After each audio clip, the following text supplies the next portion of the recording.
What's good? What's good? This your boy DJ Creed back with another video. Man, we are live. Got so much to cover tonight. You know what I'm saying? So we gonna go ahead and get straight into it. You know what I'm saying? Thank you for guys for tuning in. If you're new, you know what I'm saying? Thank you again. Uh been having lots of fun doing this. But it is what it is, man. We got to get the show on the road. All right, first up, former Envogue member Dunn Robinson reveals she's been living in her car for 3 years. Now, I got a lot to say about this, but we're going to play this real quick, and I'll come back with some commentary. You guys, for the past almost 3 years, I have been living in my car. I said it. Oh my God, it's out.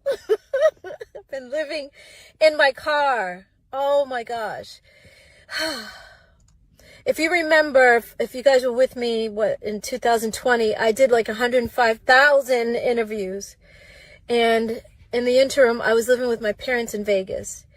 And that was wonderful until it wasn't. I love my mom, but she became very angry. And a lot of her anger she was taking out on me, and I was her target all the time. And I was like, I can't deal with this. Like, I respect her too much. I didn't understand it. I still don't.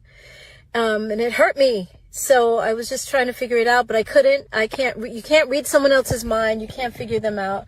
They got to figure themselves out. So I was like, let me get out of here.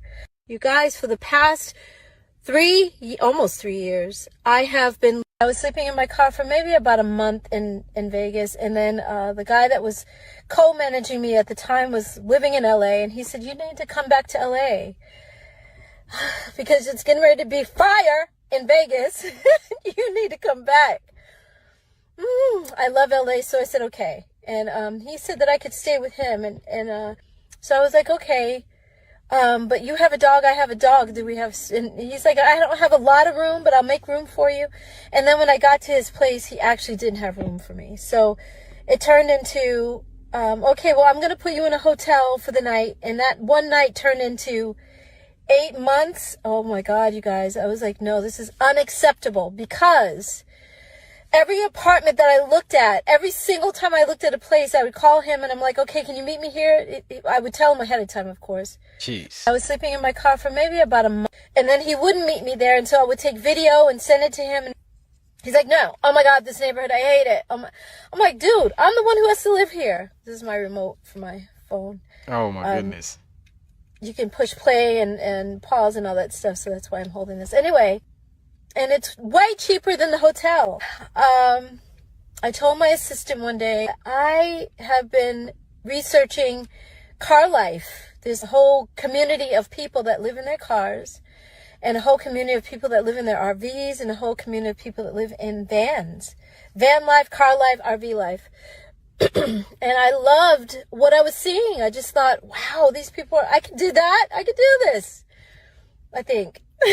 And I ended up in my car, and it's been, all right, like I said, 3 That's pretty much month, and you guys, that's pretty much all she had to pretty much say.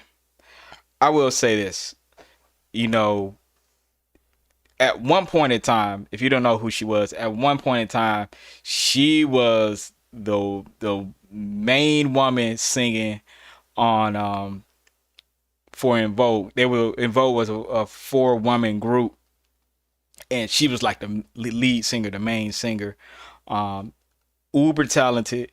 She went crazy and wanted to start her own career, which ain't no problem.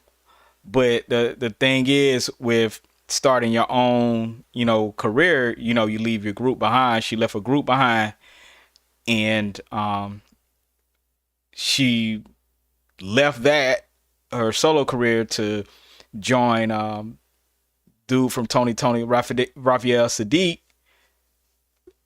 She formed a group called Lucy Pearl. That didn't work out. Well, they had a great album, phenomenal songs, but that didn't work out. So she's just been, I guess, struggling. Ain't nothing. And I'm gonna be honest with you. A lot of these artists, when they get on, and these record companies divide up these artists and try to be put certain people on pedestals and make other people feel like they're inferior. It creates tension between the group. They break up, and then you quickly realize that you were getting played as well as your group members. And I think this is what happened with her. And she sounds like she's been through a lot. You know what I'm saying? I want to make fun of her, but it's no laughing matter when you're homeless, when you have to sleep out your car, when you were so far at top, and your fall from grace is terrible. It's a terrible fall. And I just think, people have to do what they have to do. But I don't know why she's living in a car, to be honest with you. Even her doing a show or two, or having some royalties come in, or some people are popular enough or loved enough in this music business or entertainment business to make some shape just off the name. And she's one of those people. I'm sorry to say it. She's one of those people. She is uber talented. I'm 1,000% she can charge $2,000 or $3,000, maybe even $10,000 to sing at somebody's wedding, to sing, so doing some work for hire or on some people's records. I mean, I just don't know if mentally she's in the right place, or she just don't have the right people around her that care about her enough to get her about that position. Because she has options. It's not like she was not in any popular groups. Everything she did went. It went. Everything she did, it was uber successful. But I think, and this is another thing with the black community, I think sometimes, you may have other things going on, and those other things, woo, it kind of mess you up. It kind of mess you up. So I just think this is one of those things where we will find out sooner or later what actually happened. And I don't know if I'm ready for that.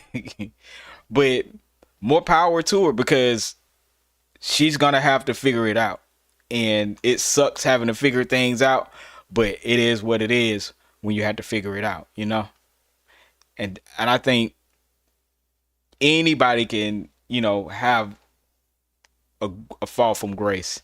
It's just she was actually doing it in the public's eye. And I'll be honest with you, this is supposed to be taken from a YouTube page. So I think if she's making YouTube revenue or something, dog, you will be okay. I don't get it. But again, ain't nothing wrong with living out your car if you have to. And those, if you get your like one of them extended buses or vans or whatever they be living in, that's good work too. That's good work. I think it's just is what it is with that. I think it just is what it is, and you can't. I don't know about this one. I just don't know. It's strange at the same time. You know what I mean? It's very strange. But don't take my word for it. Don't take my word for it at all. But you never know what people are going through. And that's pretty much my bottom line. People, no matter what or who you are, we all go through stuff. And that's just the realness about it. That's just the realness about it. All right, let me get the next one up and running,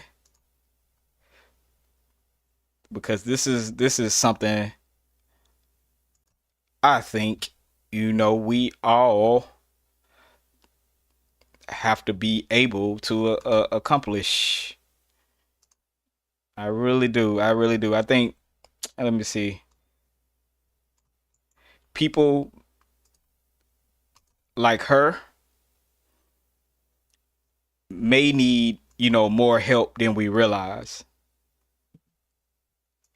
And that's okay. And that's okay. That's very okay, because we all at some point need help, or we all need that guidance, that that spirit, that just that extra, push in life, you know. But I just think it's one of those things where we'll have to see. We'll have to see. But let me go to the next story. Let me go to the next story real quick. Go.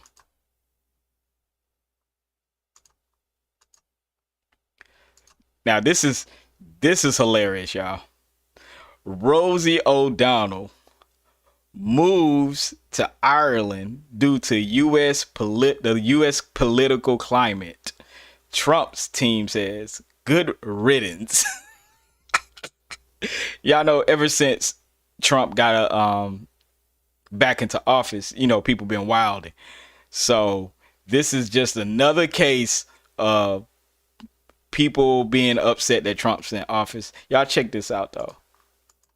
In the process of getting my Irish citizenship, as I have Irish grandparents, and that's what's going on, and that's where I've been and what I've been doing. And although I was never someone who thought I would move to another country, that's what I decided would be the best for myself and my 12-year-old child. And 12-year-old? Here we are. In the process of getting my Irish citizenship, as I have, I'm happy. Clay is happy.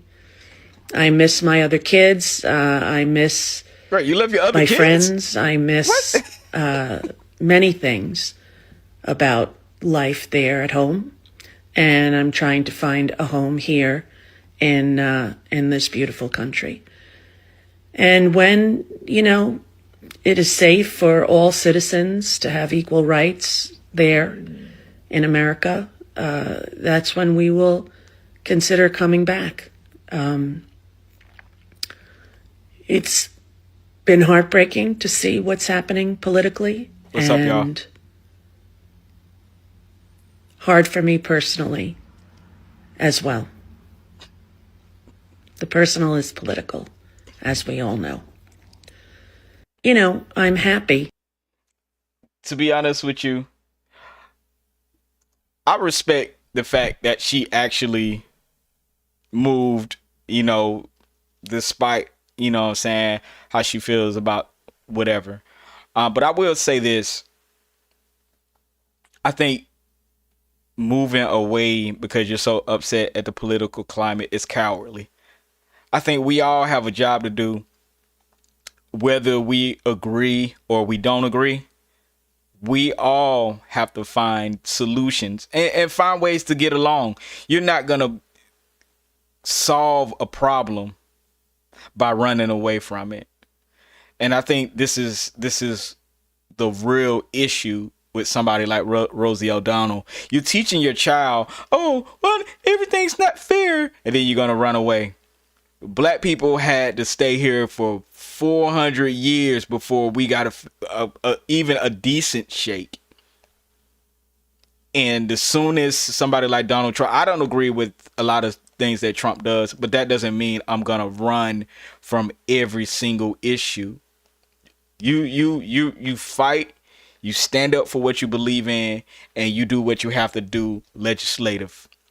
The thing I don't understand is all these rich and famous people are sitting around with their thumbs in their, complaining about it, but won't do anything about it. I don't understand it. You have more of the means than somebody like me, who's just a YouTuber, who just spits his opinion. You have more of a way and resources to make change in the place that you call home or the place that you wanted to be in. I'm just being real. That, to me, it makes no sense to run. It really doesn't. It really doesn't. And you know, I don't have any like ill will towards people who feel like that, but I think it's just a very, very, very crazy thing. All right, next up, I'm gonna go ahead and play it since we're here. This is Luce Cannon's house being raided. I don't know what's going on, but I'm gonna play it. Here we go. Oh my God, you guys. The entire block is surrounded. They will not let me come home. This is his wife speaking. We have an entire police force outside. Oh my God. My husband is home. I'm just praying that he's okay. They won't let me through. I'm not telling them anything. I don't know what to do. Oh my God, oh my God.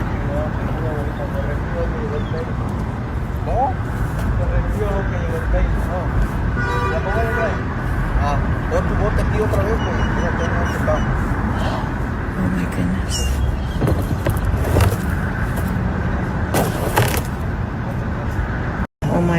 Oh my God, you guys. I'm gonna say this. I don't know what's going on. You know, Luce Cannon is whack homie. He is affiliated with No Jumper. You know, all these dudes are gang members and all this. So there's no telling why they raided the house. I know more news will come out, but I just wanted to play this as just something to let y'all know, man. And I've been doing videos on it every day. Every time I get a chance when I have a whack 100 topic. Y'all gang members and gangsters and all that, y'all telling on yourselves, y'all putting yourselves in harm's way. You're putting yourselves in harm's way. Get your own YouTube channel. Talk about, you know, life as a gangster, as whatever. But y'all putting yourselves in harm's way. And all it takes is a hater. All it takes is a hater to say something. Like, it's not even that complicated. You could be an anonymous hater. And this is just another case. I don't even know if Whack 100 would have enough pull to even get Luce Cannon out this situation. But I know this is not a good situation to be in, because his wife, they won't even let his wife in and communicate with her. Obviously, she can't get in touch with him. So I don't know what's going on. And I say, if you about that life, y'all giving Adam 20, y'all letting Adam 22 monetize this street life, and y'all only getting $300-400 a week, man. Stop what you're doing and get your mind right, because you can make $300-400 driving forklifts or flipping burgers or whatever you got to do. Do that instead of giving Adam 22 all y'all money, because y'all tripping, man. And that West Coast gang life in general is not an easy life to live. And I understand y'all want to do something different, but I would not give anything to Adam 22 to monetize, because I'm gonna be honest with you, Adam 22 is gonna send you packing. You're gonna be like, all right, I ain't got nothing to do with it. I'm a businessman. So y'all already know what time it is. I don't know why people act like this is different. But again, hopefully nothing super bad is going on with this raid. But I like Luce Cannon also. I like Luce Cannon. He's funny. I feel like he's a true person to what he say. But at the same time, the realness ain't gonna help you in prison. With realness ain't gonna help you from getting banged up. And then only certain people respect real. I'm gonna be honest with you. It's more fake people than real people in the world. So you have to watch how you move. You have to watch what you do. And that's my overall opinion on this. Like I said, I don't know much about what's going on, but I'm pretty sure we'll find out more as the days go on. And I definitely, try to keep things updated, because I think it's very important. It's very important to keep things in perspective. All right, next story, man. I ain't got a lot of hip hop stories. I just got a lot of random stories. This former UFC champion, BJ Penn, claims his mom was replaced by a government clone to seize his family's fortune. Now, I'm gonna just say something real quick. It's crazy that he think the government replaced his mom. I don't know if it's true or not, but I do know being in the UFC, taking those blows to the head and to the body will do something to your brain. That CTE is real. I don't care what nobody say, but we're gonna watch this clip. What's up, Paul? Huh? Fuck you. What? You can only do this because you get the government behind you. Fuck you. Like get crazy. Fuck you. Crazy. This lady right here. Look at her ass and legs. She's acting like my 79-year-old mother, but she's not my 79-year-old mother. And it's interesting when you Google Lorraine Abele, our house pops up because this lady acts like Lorraine Inouye. So you Google Lorraine Abele, and this house pops up, and then you look him, and then my mom's name starts popping up. She's trying to steal everything, and this is not my mother. And I'm putting this up because she's saying that she's gonna get an attorney and try to do something. She's trying to throw me out, and if I attack her, she'll try to do something, TRO or something else, but she's...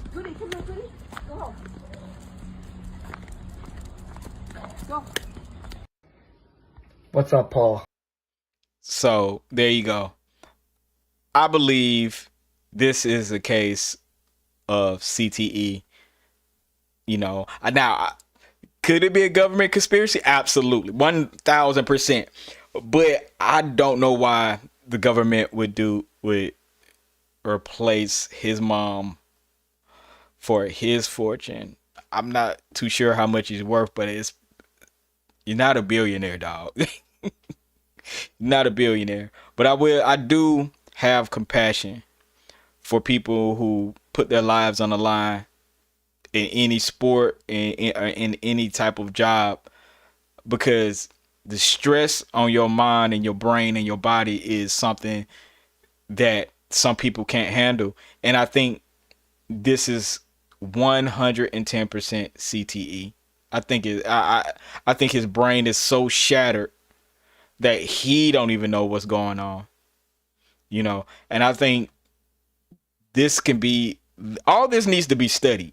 All this needs to be studied because there is a pattern of wrestlers, of fighters, of just everybody losing their mind, and it was proven that there is CTE, but it should be more in-depth things because these like football players killing themselves and killing other people, like it is a dangerous cycle of things.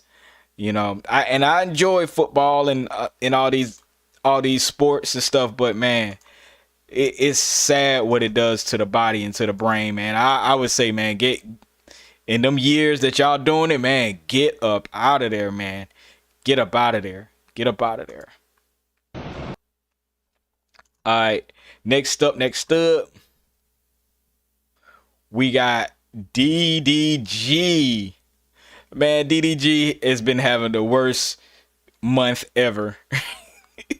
He went from being an okay dude to like being one of the most hated people on the internet simply because he was trying to, say a lot about, him raising his kid, man, but this is another thing that we can laugh at the moment. Y'all check this out. I didn't really bring too much, so I just show y'all. I don't know if I broke my foot. Look at that. That look weird, right? Why am I able to push down my bone and skin and it leaves a dent? I didn't really bring too much. All right, now I'm gonna be real honest with you on DDG right now. He's looking for sympathy points. Yes, that is a medical condition, dog. Go to the doctor. You know, you possibly have fluid or some other type of disease or something like that. Go to the doctor, my dog. Why are you sitting on the internet showing us this, trying to get compassion points so people go be like, oh, is he okay? Bro, we understand what you got going on. Handle your business. Handle your business. Oh man, I don't know what's up with these streamers. At first, you know, with the Kai Cenat and Drewski, like that's respectable, but it seems like DDG, I Show Speed, and a couple of other these streamers, they just say and do anything to grab attention, and I think that's why they may not be as respected. I can't say they not as popular because I Show Speed probably the one of the most popular streamers ever, but I will say the ones that are respected are the ones who do just great content. You know, just focus on your content game if that's what you're doing, because I feel like this is like something a female would do. Oh my God, I'm going through so much. Oh my God, guys, look at me. I'm like, man, this is disgusting. This is disgusting. I don't know. All right, we're gonna check out another one of my stories. Angel Reese. She addresses claims that she threatened to sit out of the WNBA if she isn't paid more. She says she's never compared salaries to the NBA. Here we go.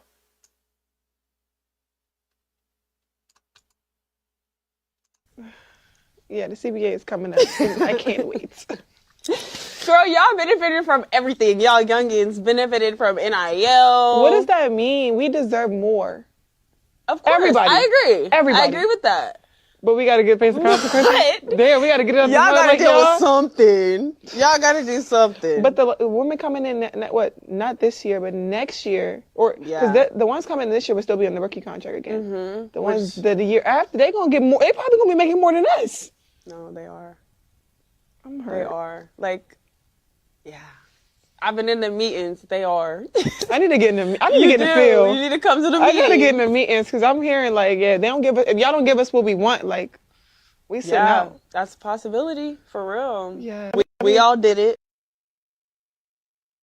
Now, she said, I love how y'all have selective hearing. I said, I'm hearing. If they don't give us what we want, we sitting out. And that's the truth. I never said anything about the NBA.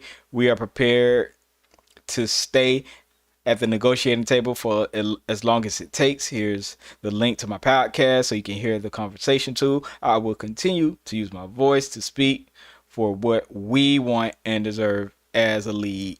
Thank you. And I'm gonna be honest with you. If you think you deserve that, then go for it. I'm not even mad at it, you know, because if you don't ask for what you want and fight for what you want, you'll never get it. You'll never ever get close to what you want. So I ain't even mad at it. Now, do I think it's going to be a time where they will get paid more? Yes, but I don't know if this is going to be the time or it's going to be another time. But you fight for what you want and what you think you're bringing to the game or to the league. You fight for it, and that's all you can do. And I respect it. I respect it. You know, and WNBA, do I watch it? Nope. Nope. But I do catch, some of the clips and things like that. But I think overall, man, uh, this is a young league. The WNBA is a young league, and women have to realize, the women that play have to realize, you do have to give it time to mature and for you to make more money in the league. So I just think it's one of those things where you got to give it some time to mature, and see what the real analytics are, because white people like to play games with analytics. They like to play games. So I say, much love to Angel Reese with that. You know what I'm saying? I think it's a crazy situation, but I think it could be worked out. I think it could be worked out. All right, next up, man. Next up, so finally some hip hop. All right, your boy Bow Weezy explains the reason why he'll never get married. Y'all check this out. This is crazy. Man, what's the craziest thing you ever seen from a female? The wildest thing I've seen with a female, I remember being in Minnesota.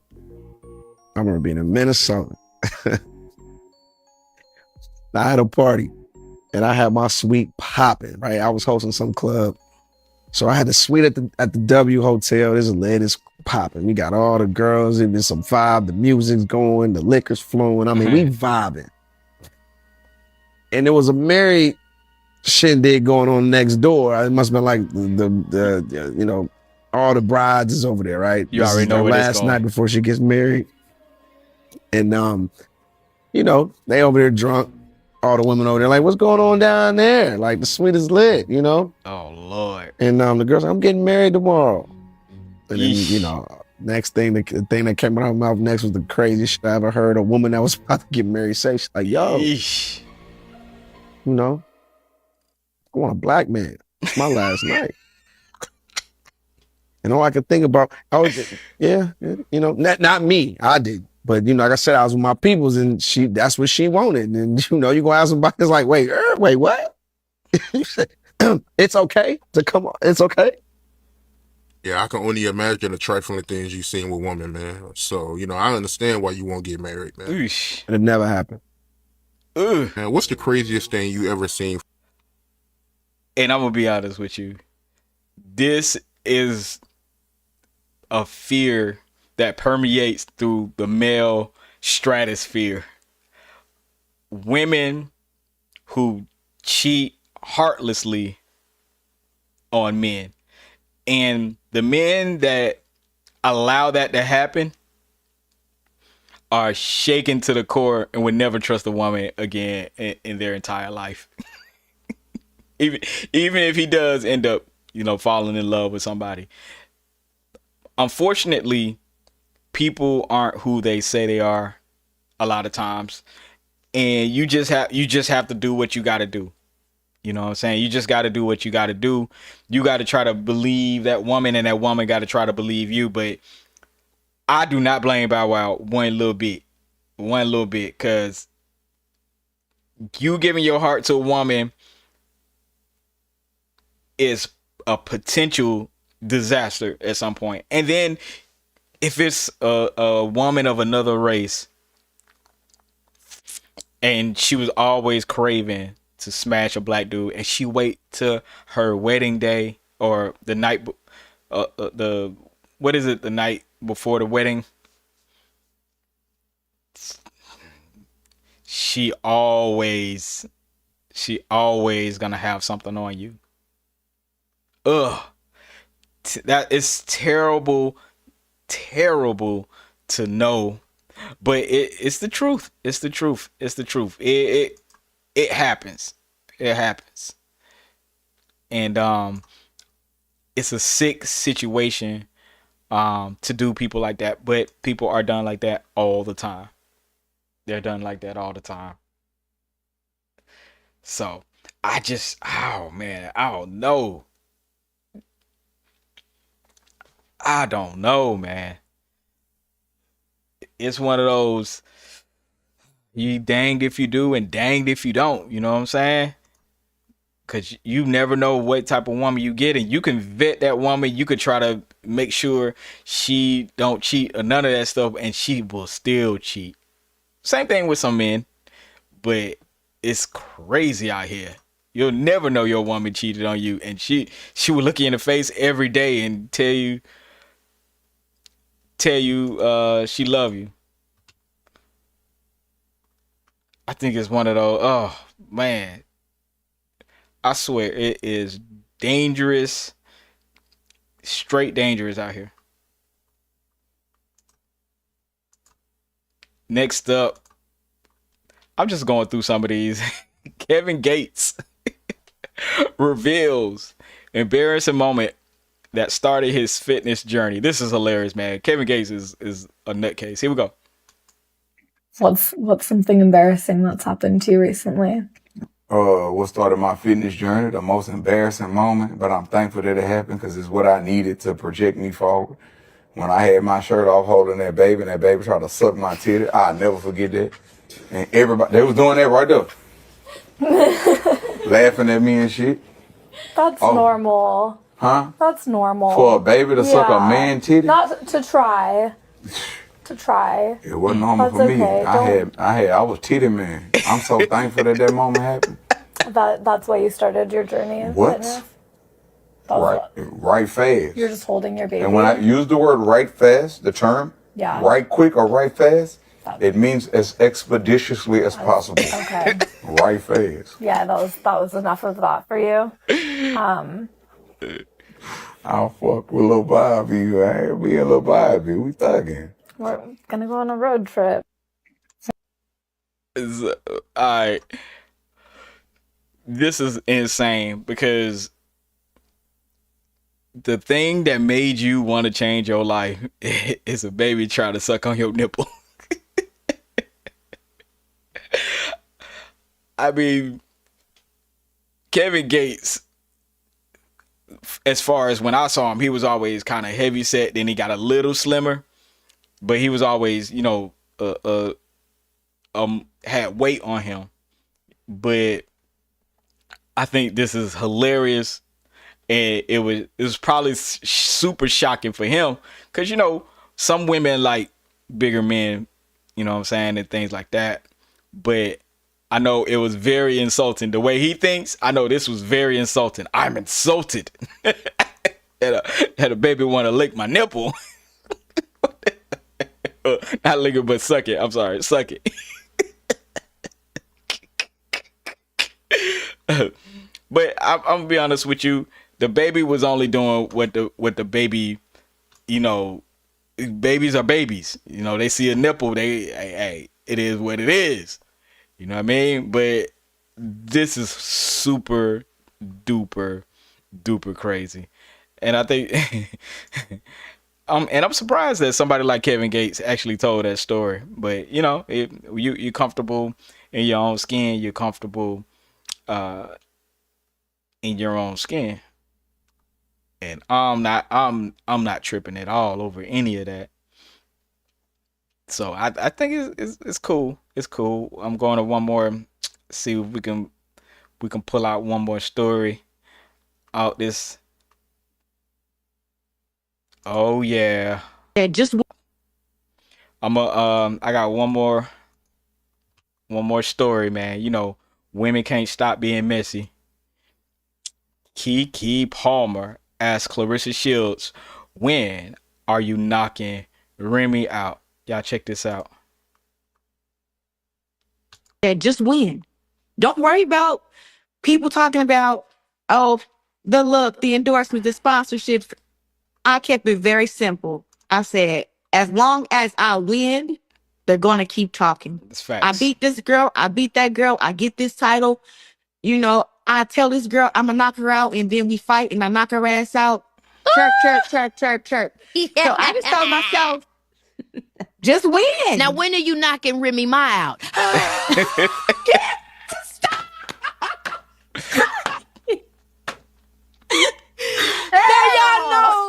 Y'all know I had to bring that up, okay? Because the girls was tussling over the internet. I didn't know if she was gonna get knocked out. I was scared. Oh, Listen, shit. The internet is not a real place to be. Listen, I woke up that morning just as shocked as everybody else. Like, what the hell? Oh my What's God. going on? I'm like, I want to promote the movie. And just Now, I'm gonna say one thing real quick. This is an old clip, old comment. It's getting some traction, so that's why I replayed it. But I will say this: Clarissa Shields and Papoose really have been like stepping out and making it look good. You know, Remy Ma, she's been busy. She's been busy. She's been keeping busy with whatever she does. But Papoose and Clarissa Shields, they've been making it look good. She won her last fight. Man, everything had a ton of belts. I don't even know. She's like the top contender of all time. Like, she has every belt in every division, I think. I don't know. But I think it's a good thing when people don't have to live behind a lie, but behind in the shadows. And I think her and Papoose were trying to keep it on the low, and Remy was trying to keep their thing on the low. Now everything is out in the open. They could talk about it. But I think this was crazy of Keke Palmer to say, considering, you know, the drama that happened. You know, I would say leave it alone. But this is an old clip. You know, this is an old clip. But I thought it was worthy of me just commenting on it really quickly. Cause I ain't gonna lie to you. I thought they were gonna fight too. I thought they were gonna fight for real, for real. You know what I mean? Okay, yeah, I definitely got some more. Oh, okay, I got some more. Your boy Eddie Griffin, man. I will be honest with you. Eddie Griffin is becoming super Republican in front of my eyes, man. I don't know, hey. He might have to put on a Klan hat or something. Cause no, player. I like Eddie Griffin regardless of what side of the aisle he on. I still respect him. But he does go off on a Democrat's behavior during the 13-year-old cancer survivor's honorary Secret Service induction. Y'all check this out. Because you had to sign the shit into law. Is that how it's played? How the y'all call yourself human? How the you couldn't stand up and applaud for a 13-year-old kid who's fighting cancer to this day, still whooping cancer's ass, and Trump made him an honorary Secret Service because that's the boy's dream. But y'all couldn't even stand up for that because y'all some straight up told mother. You all, I wasn't born with a jack stamped on my mother head. I voted Republican, and I think I did the right goddamn thing. I know I did the right goddamn thing. And y'all probably tricked some more thinking that you have to vote Democrat if you're black. We not a monolith, motherfucker. I think for my motherfucking self, and I'm sure there's other black people in the United States of America that think for their motherfucking selves. You can pay all the motherfucking so-called black leaders to try to whip us into shape and keep voting for your Democrat motherfuckers and ain't doing a goddamn thing for the black community. Now, because you had to sign the shit into law, is that how it's played? How the y'all call yourself human? Now, I will say this, and this is going to be probably the most controversial thing I say for this week, hopefully. This little boy is a survivor of brain cancer. All right. The Democrats were protesting Trump. Eddie Griffin is right. And I'll tell you what part he's right on. They should have stood up unanimously and applauded for this young guy.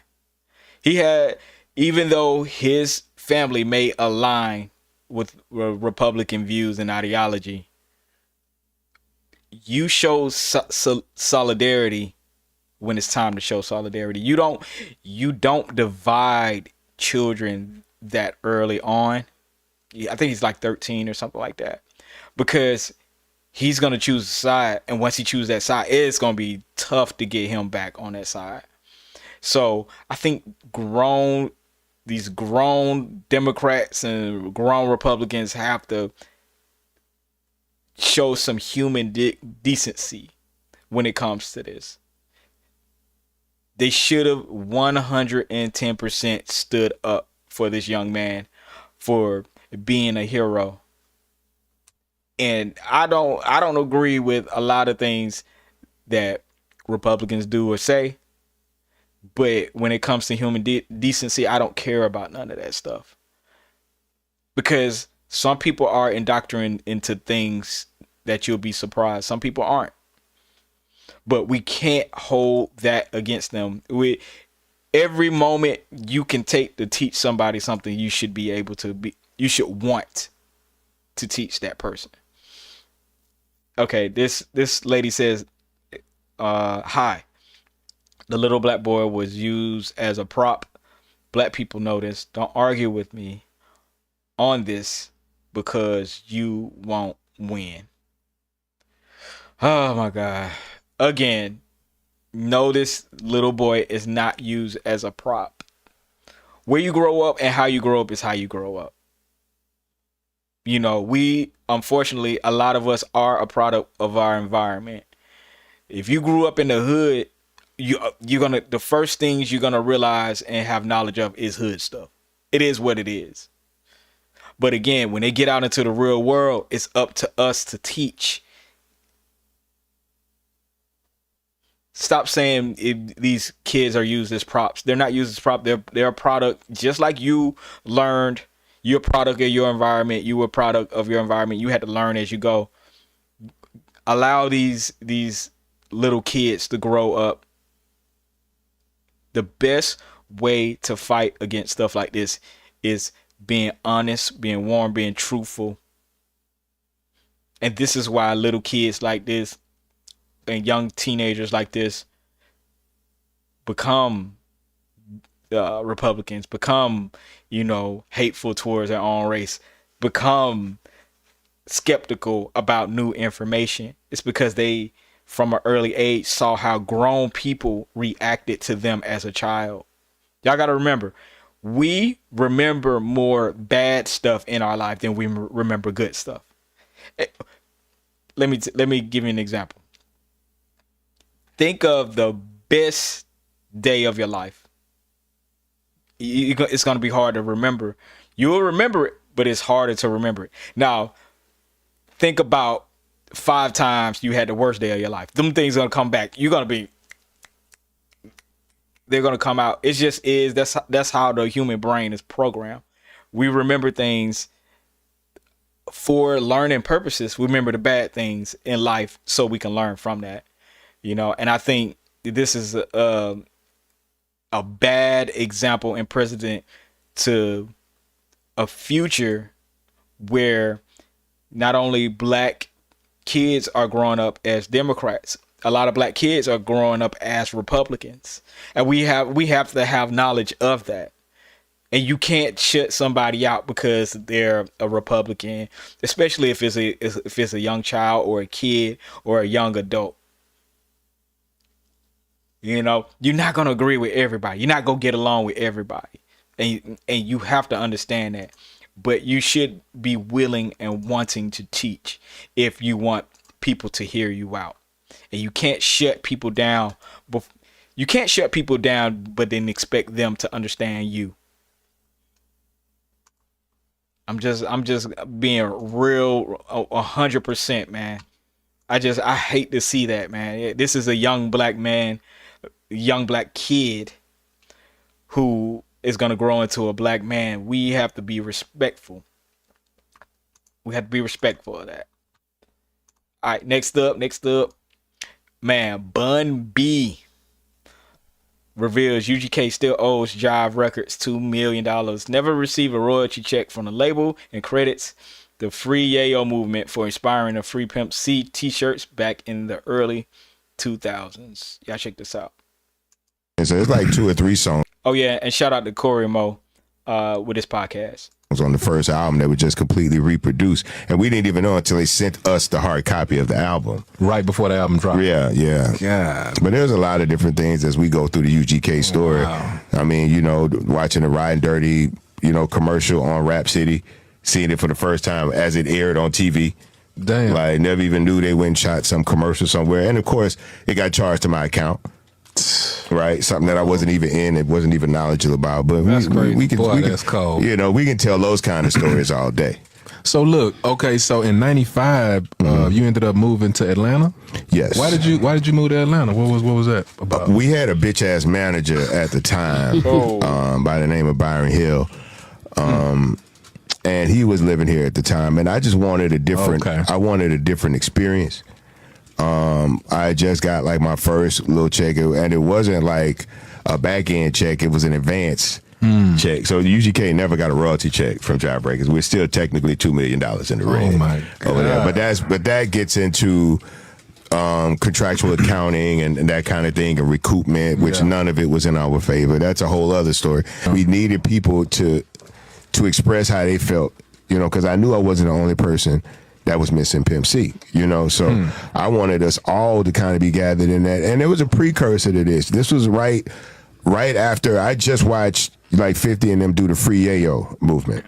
Yeah. You know what I'm saying? And they to the point where they had Eminem on MTV wearing a Free Yayo shirt. So I was like, man, if we could do that and have different rappers in the South wearing Free Pimp C shirts and saying Free Pimp C on songs. Man. So I just really ran with that movement, and luckily for me, it was right. The timing couldn't have been better because it was right when that Houston Screwed Up Click, Swisher House sound broke nationally, and all of those people were either friends of ours or fans of ours. So they all jumped in the whole Free Pimp C movement. And then as they got more and more famous,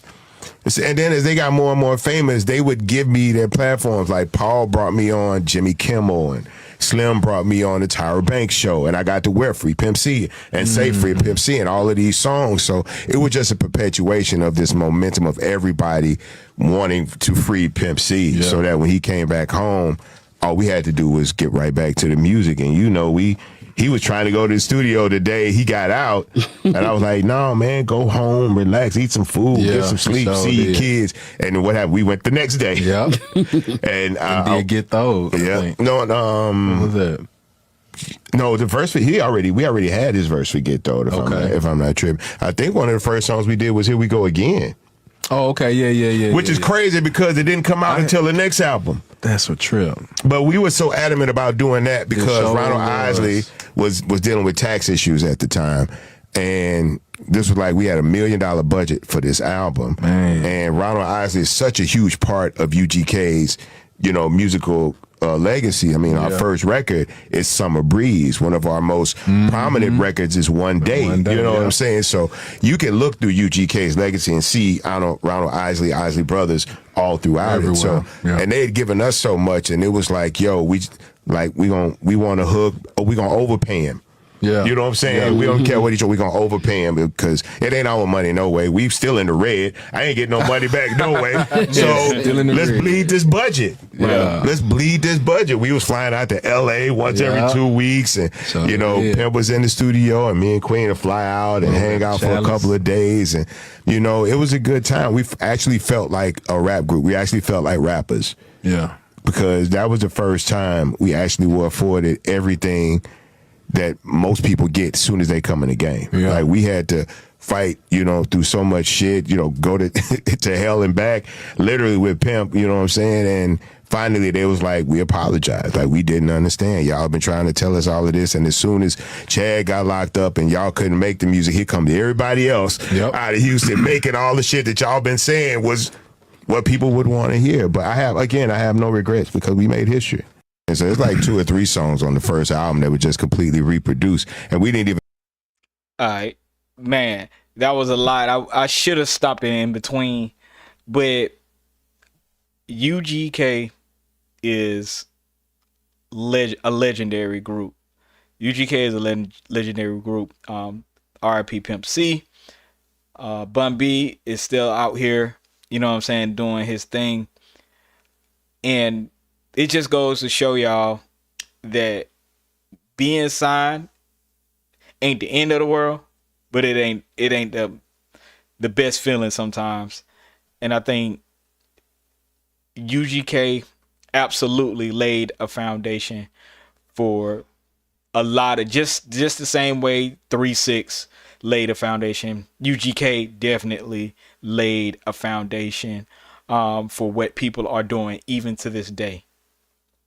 You know, with all the connections and things they made, man, the music will forever live on. The trill will forever live on. Like all the things that they brought to the game will forever live on, and people will emulate to the end of time because it's part of the hip hop zeitgeist now. You know what I'm saying? You can't go nowhere without hearing something that sounds like it's from Texas or Memphis. You can't. And I think that just goes to show you how influential and how ahead of time Pimp C and Bun B were. And we just got to give it up. We just got to give it up. And it sucks that they were owed all that. They owed Jive $2 million, never receiving royalty checks when they made something out of nothing. They made something out of nothing. And I think we got to pay more attention as hip hop heads. We got to pay more attention and give more credit to these rappers, you know what I'm saying? To these people who laid down the foundation. But that is gonna be it. That is gonna be it for today. Make sure y'all like, comment, and subscribe. I'm dropping way more content. Y'all be looking out for it.